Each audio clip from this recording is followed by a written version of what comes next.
Дәвәт дин жеткирүү 65.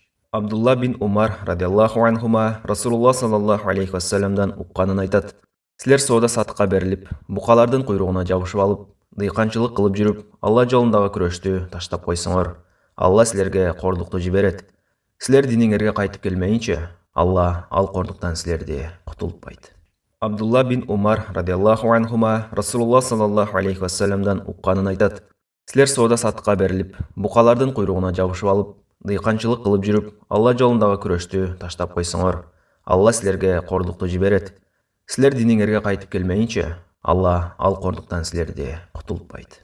Абдулла бин Умар радиаллаху анхума Расулулла саллаллаху алейхи вассаламдан укканын айтат.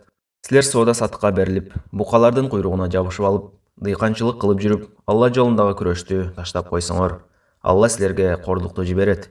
Силер диниңерге кайтып келмейинче, Алла ал кордуктан силерди кутултпайт. Абу Дауд.